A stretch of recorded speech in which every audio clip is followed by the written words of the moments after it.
primeiro este texto que tem 12 versículos.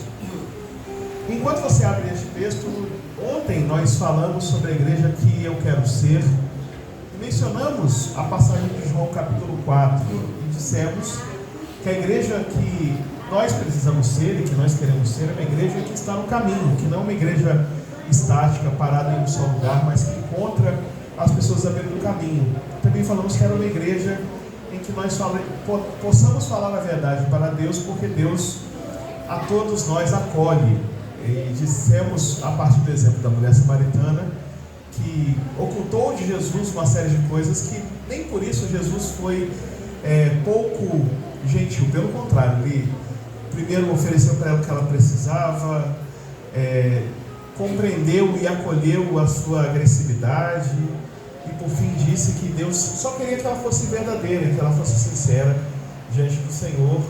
E nós vimos isso, 2 pontos apenas. E hoje nós vamos continuar lendo João 2, do verso 1 ao verso 12, que diz assim: E ao terceiro dia fizeram-se umas bodas em Caná da Galileia, e estava ali a mãe de Jesus. E foi também convidado Jesus e os seus discípulos para as bodas. E faltando vinho, a mãe de Jesus lhe disse: Não tem vinho. Disse-lhe Jesus: Mulher, que tenho eu contigo? Ainda não é chegada a minha hora. Sua mãe disse aos serventes: Fazei tudo quanto ele vos disser. Estavam ali postas 6 talhas de pedra para as purificações dos judeus, e em cada uma cabiam 2 ou 3 almudes. Disse-lhe Jesus: Enchei d'água essas talhas, e encheram-nas até em cima.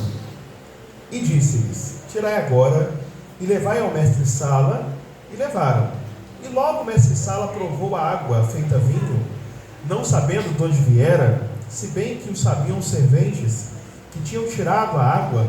E chamou o mestre-sala ao esposo e disse-lhe: Todo homem põe primeiro o vinho bom, e quando já tem bebido bem, então inferior. Mas tu guardaste até agora o bom vinho. Jesus principiou assim os seus sinais em Caná da Galileia, e manifestou a sua glória, e os seus discípulos creram nele. Depois disso desceu a Cafarnaum, ele e sua mãe, e seus irmãos e seus discípulos, e ficaram ali não muitos dias. Amém. Meus irmãos, essa festa de casamento do texto que nós lemos é uma festa de casamento que acontece na Alta Galileia, na cidade de Caná.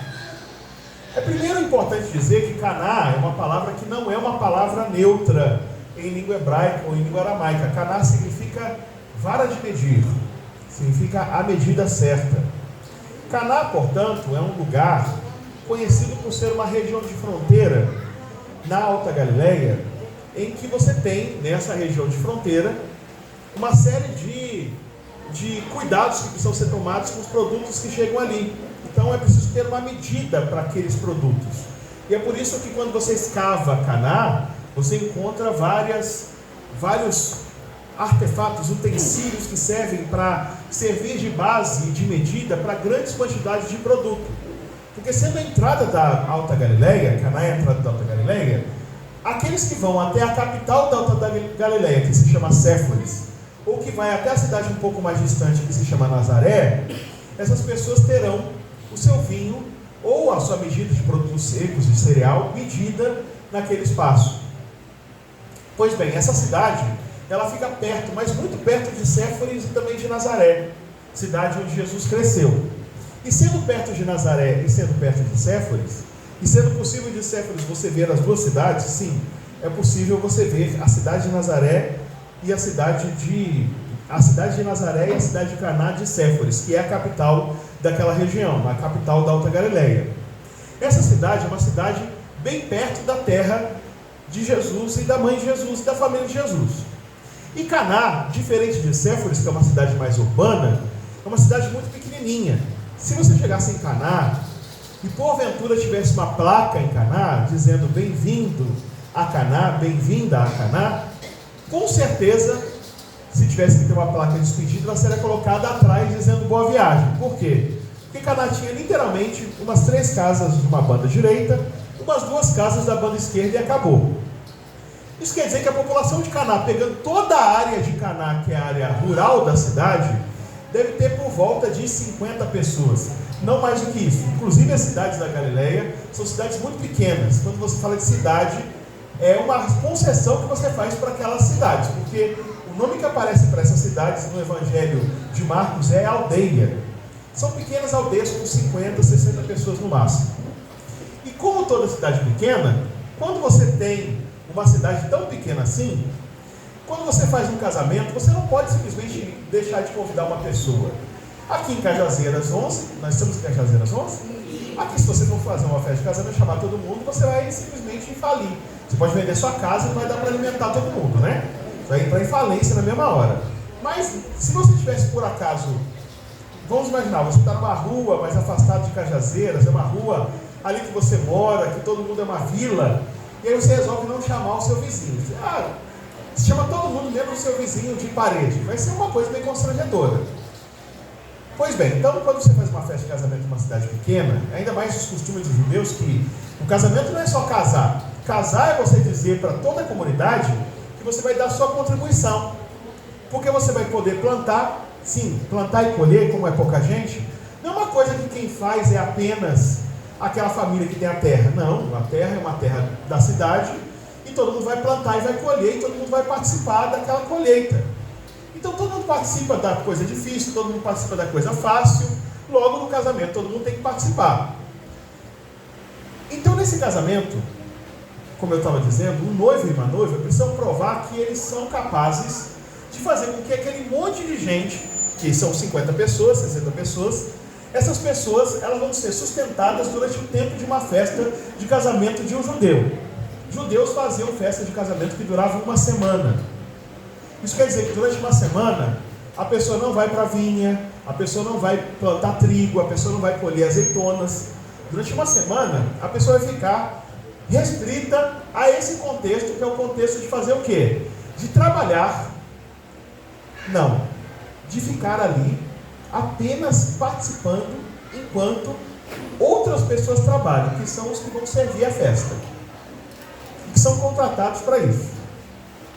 Pois bem, note o que aconteceu. Se você não consegue sustentar aquela festa durante uma semana, você falhou, você fica marcado pro resto da vida como quem convidou pessoas e tirou a pessoa do seu trabalho, tirou a pessoa das suas lides diárias e fez a pessoa ir até a sua casa para trabalhar, não, para descansar.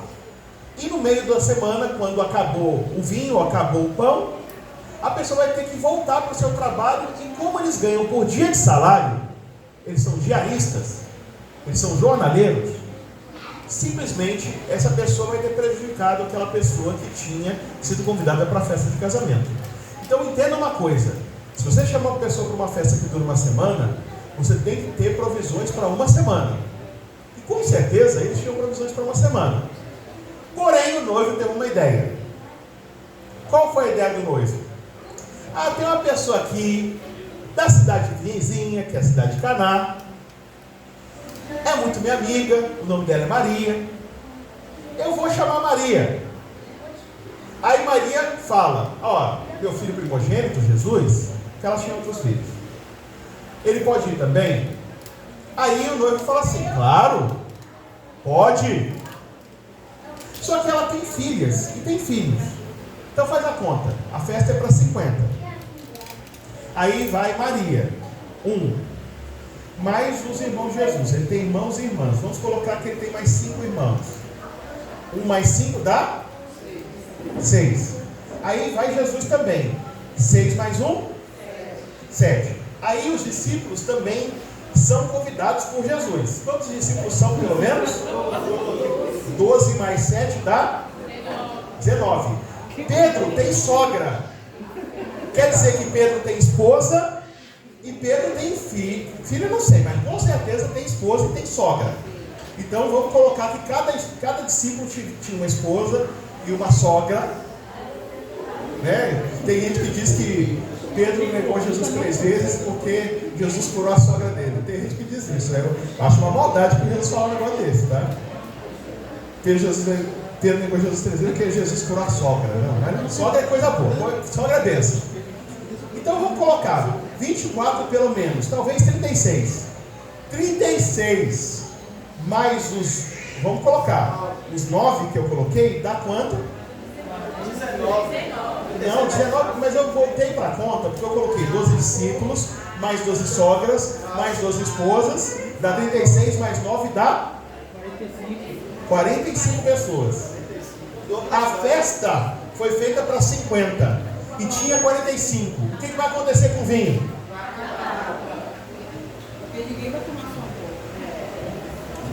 Você está entendendo do que se trata? Meu querido, o culpado do fracasso da festa era Jesus. Por que chamou Jesus? Jesus só anda em bando. O bando de Jesus foi junto. Quando chegou lá aquele monte de gente, não passou muito tempo e acabou o vinho. Aí você vai falar assim, Brian, você está forçando a exegese, está forçando a interpretação. Tem nada disso no texto. Quem disse que não tem? Lê direito. Olha só. Vamos lá. Deixa eu primeiro treinar vocês para entender como ler direito esse texto. Como é que a gente diz de forma discreta que acabou uma festa de aniversário? Chega a mulher, chega perto do marido e fala assim. Alguém pode me dizer? Fala como? Já partiu o bolo. Quando fala já partiu o bolo, o que a pessoa está dizendo? Você está percebendo? Você não fala assim, ó, está na hora de você fala assim, já partiu o bolo, ou seja, a festa acabou, não tem mais festa. Aí a pessoa se toca e vai embora. Olha o que vai dizer Maria. E faltando vinho, a mãe de Jesus disse, chegou perto do ouvido de Jesus assim, não tem mais vinho. Tem gente que acha que Jesus foi mal criado na resposta. É porque não. Perceba, eu vou ler para você perceber como a resposta de Jesus é uma resposta legal. Olha o que ele vai dizer: mulher, que tenho eu contigo? Ou seja, ele está dizendo: quer ir embora? Vai. Ainda não é chegada a minha hora. A hora do quê? Ir embora. Você está percebendo? Você está percebendo que é uma conversa de duas pessoas próximas? Já partiu o bolo. Ó, pode ir. Vai na frente e estou indo atrás. Não está na minha hora de ir ainda não. Como o vinho acabou e não dá para ter festa sem vinho, por que não dá para ter festa sem vinho? Porque eu esqueci de dizer. Na Palestina, isso aqui, se você quer matar uma pessoa numa festa, dá isso aqui para ela. Lá não tem água potável. Essa água, por exemplo, ela foi filtrada naquele filtro ali. Ela recebe cloro, não é assim? E aí a gente toma e ninguém aqui fica doente. Pelo menos não é para ficar. Na Palestina, eles nem sabem que tem patógeno. Eles não sabem que existe patógeno. Eles só sabem uma coisa. Se tem uma festa que você serve água, a água pode estar contaminada e você vai garantir que todo mundo passe mal. Tanto é verdade isso, que Paulo dá um conselho para Timóteo. Timóteo, não beba apenas água, beba também um pouco de vinho para o teu estômago. Aí os cachaceiros já falam assim, tem que beber vinho mesmo. Não, calma. Ele não estava dizendo que era para o pessoal beber vinho porque era para encher a cara. Ele estava dizendo assim, se você beber água sozinha, a água costuma ser contaminada e seu estômago vai ficar ruim. Então você coloca um pouquinho de vinho, porque eles já sabiam que todo vinho tem um pouquinho de álcool. E o álcool tem poder esterilizante. Então quando você pega um pouquinho de vinho e coloca na água, o que acontece com a água? Ela fica boa. Percebe? Ó, tem lógica, né? Então o vinho não é apenas a bebida da alegria. Tem gente que fala assim, porque é alegria da festa, é o vinho. O pressuposto disso, vamos fazer um redúcio ad absurdo. O que é isso? Levar até o absurdo. É que o povo bebe vinho, fica todo mundo bêbado e aí fica rindo à toa. Você fala assim, oi, bom dia. Não é isso não. Vinho não é alegria aqui. Você está entendendo? Vinho não é alegria. Vinho é a água da festa. E para que serve a água na festa então, Brian? A água na festa não é para beber. A pessoa vem de longe, porque não tem estrada lá pavimentada com um asfalto. Vem de longe. Quando chega na casa, o pé dele está sujo. Aí faz o quê? Lava. Ele está suado. Aí pega e dá um pouco d'água para quê? Para lavar o rosto. E a vasilha, lava com o quê? Lava com água. E o animal que estava sangrando, que você matou o animal para fazer o churrasco, lava com o quê? Com água. Então as águas que são oferecidas na festa, elas são geralmente para limpeza. E alguma água é para purificação.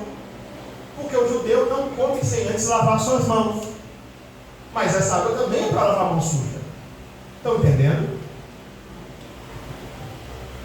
Quando a mãe de Jesus ouve de Jesus, não é chegada nem hora de ir embora, mas não tem bebida na festa, não tem bebida, não tem como a festa continuar. As pessoas podem ficar morrendo de sede. Aí ela pensa assim, como eu pensaria também. Então Jesus vai mandar comprar vinho. Já que ele foi ocupado, ele vai mandar comprar vinho. Então ela chama os serventes e fala para eles assim: fazei tudo o que ele vos disser. Porque a lógica era pegar o dinheiro do osso, entregar para os serventes, vai lá na venda do seu Judá, e lá na venda do seu Judá compra lá 40 litros de vinho, que dá 45, dá 3 metretas. E perfeito, eles vão lá, buscam o vinho e trazem para a festa. Mas Jesus, que já tinha acabado com o vinho da festa, não é bem ele com seus companheiros, era muita gente. Perceba que a culpa é de Jesus, mas a culpa também é do noivo. Porque você já viu que você convida uma pessoa para a festa, e você fala assim, vamos na festa. Aí a pessoa fala assim, posso levar um convidado? Fala assim, pode. Aí ele leva o jamanta. Quem é o jamanta? O jamanta é o indivíduo que o prato mais leve dele é 3,5 kg. Aí está no churrasco. Aí o jamanta fica lá do lado do churrasqueiro. E aí, como vai? Faz churrasco há muitos anos. E sai a carne, já pega e come. E aí depois, e refrigerante, dá Coca-Cola aí. Aí pega uma Coca-Cola e já pega para ele. E vai comendo do lado ali do prato. Quando você vai ver, metade do churrasco é para todo mundo e metade do churrasco é para o jamanta. Não tem gente que é assim? Pois é. No caso do noivo, o noivo convidou, não o jamanta, mas convidou Jesus com discípulos. Que eu acho até um pouco pior quando você convida uma pessoa que é muito amiga de todo mundo e fala assim, pode levar os amigos? Aí pronto, vai levar todo mundo lá para a festa e acabou a festa, né? Não vai ter festa que ter conta. Quando chegam os serventes, perceba, o pessoal chegou na festa, já tem um dia de festa, lavaram o rosto, lavaram o pé, lavaram panela, lavaram tudo, e tem lá armazenado lá de fora, porque eles não jogam água fora não, eles vão usar essa água para muita coisa. Eles deixam lá armazenado lá fora, em talhas, que são talhas para a purificação, eles deixam a água lá. Aí, ao invés de Jesus mandar os serventes buscarem água e comprarem, buscarem vinho e comprarem na venda, ele fala assim, eu vou ler. Disse-lhe Jesus, enchei de água essas talhas. Aí eles enchem de água com água, descaixa as talhas. Aí fala assim, agora vocês vão lá e entrega para o mestre-sala. Aqui eu tenho que explicar o que é mestre-sala. Toda festa tem os empregados e tem o chefe. Vou repetir, tem os empregados e tem o chefe. Quem é que carrega coisa pesada? Os empregados. Quem é que limpa as coisas? Os empregados. Quem é que vai pegar e se tiver uma coisa envenenada vai experimentar primeiro? Os empregados. E quem é que vai ficar ali só comendo, bebendo, aproveitando de boa da festa, falando com o noivo? Está gostando do serviço? Quem é que faz isso? Quem é que faz? Gente, como tem chefe assim, né? Aí os serventes falaram assim, a nossa vingança será maligna. Eles pegaram aquela água podre, que tinha cor de vinho, de tão suja que estava, que Jesus mandou colocar nas talhas. E você acha que eles colocaram essa água onde? Colocaram para servir para o mestre de sala. Porque o mestre de sala tinha que experimentar tudo antes de servir. E você acha que eles contaram que a água era a água podre que estava lá fora que eles mandam pegar? Ainda não, porque agora é a hora da vingança dos empregados. Aí eles pegam aquele vaso, imagina um vaso de pedra, que não dá para ver o que está dentro. Aí você pega o vaso de pedra, carrega, coloca o vaso. Quando você olha lá embaixo, a água está toda suja, mas fica com cor escura como se fosse cor de vinho. O indivíduo pega essa água cor de vinho, coloca no vaso menor, pega aquilo que está lá e vai beber. Aí os empregados estão assim, ó.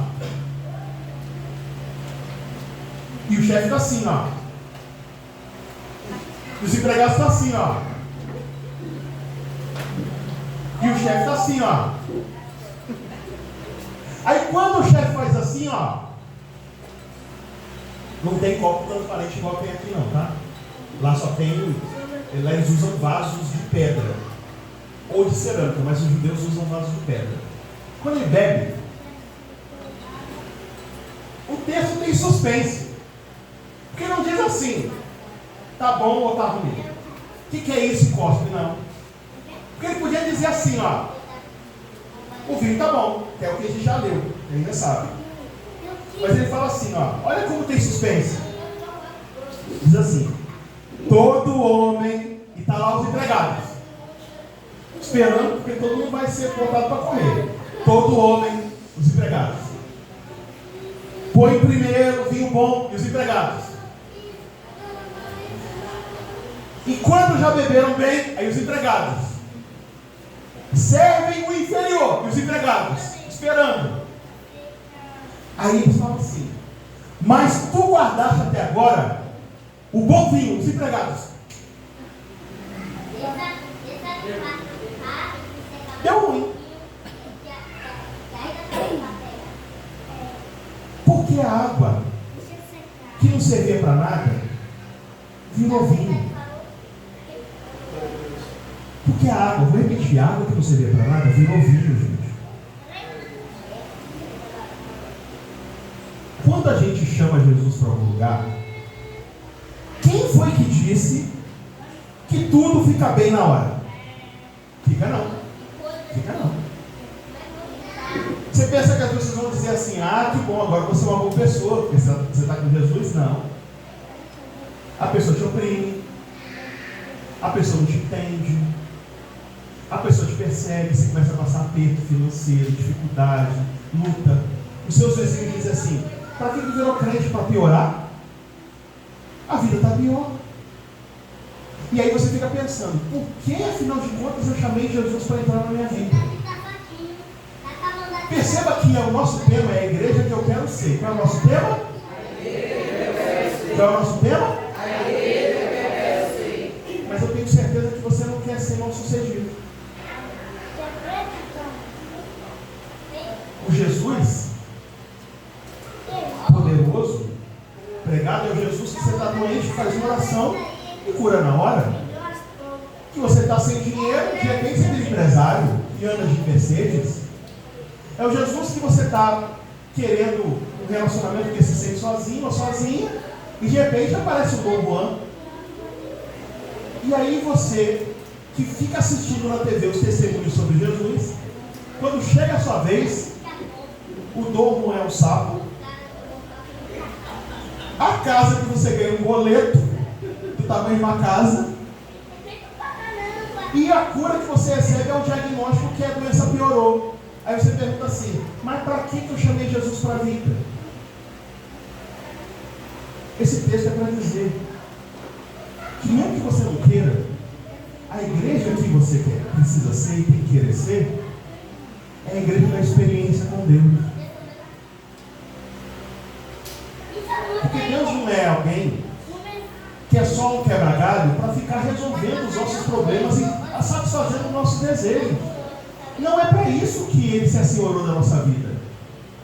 Ele quis mostrar para a gente, quer mostrar para a gente, que na hora boa e na hora ruim, na situação difícil e na situação fácil, na situação que está tudo bem, que está todo mundo mal, quando a vaca está indo para o brejo ou quando a vaca está dando leite, que em todas as horas, quem está na tua casa, quem está na tua vida, quem está no teu barco, o nome desse é Jesus Cristo de Nazaré. E enquanto você estava pensando como que vai fazer para continuar a festa, ele está resolvendo o problema. E ele está resolvendo o problema de um jeito que a mãe dele não entende. Gente, se tem uma pessoa que sabe da nossa vida, é mãe. A mãe fala, olha para ele e fala assim: o que você está fazendo? Aí você fala assim: nada não, mãe. Nada não, uma vírgula. Com certeza está fazendo alguma coisa. Porque a mãe tem olhar de raio-x. Mas a mãe de Jesus, nem a mãe de Jesus conseguia entender ele. Nem ela conseguia entender ele. E esse indivíduo que é melhor do que uma mãe, veio para ser a senhora da sua vida, para você que não tem mais mãe, saber que você não está mais sozinha. Para você que se sente desamparado por falta de grana, por falta de dinheiro, você não está à mercê da vida, não. Você tem um Deus que se preocupa com os detalhes da tua vida. Você que tem uma família difícil, que pensa assim: ah, é só problema. Não pense que está sozinho, não. Você está com Jesus, e Jesus está trabalhando na tua família. E na hora certa, na hora que você menos esperar, de onde parece que não vem nada, aí o restante do ditado é: onde parece que não tem nada, aí que não vem nada mesmo. Não é assim o ditado? Eu acho que esse ditado deve ser paulista, né? Deve ser baiano esse ditado. É paulista, desculpem. Eu sou paulista, eu não sei o ditado baiano. Mas tem um ditado que diz: de onde não vem nada, é ir lá que não vem nada mesmo. Pois bem, Jesus pegou nada, o esgoto da festa, e transformou no melhor vinho que tinha. E se ele fez isso, se ele fez uma mula falar, e se ele trouxe uma mula para falar para vocês, pode ter certeza que tem esperança para todos nós. E a igreja que eu quero ser é a igreja que tem necessidade, que tem problema, que tem dificuldade, que tem aflição, que tem luta, que precisa acordar orando e dormir orando, porque essa igreja também é a igreja que tem Jesus. E se tem Jesus, pode ter certeza, está tudo resolvido. Porque o que precisa fazer, ele vai fazer da onde e do jeito que você não espere, de onde você nem imagina. E é por isso que eu digo para você: qual a igreja que eu quero ser? Eu quero ser uma igreja que tenha Jesus nela. Porque Jesus está nessa festa. E pode ter certeza que a Igreja Batista Adonai é mais, mas muito, muito, muito mais do que vencedora. Que Deus abençoe os irmãos em nome de Jesus. Amém.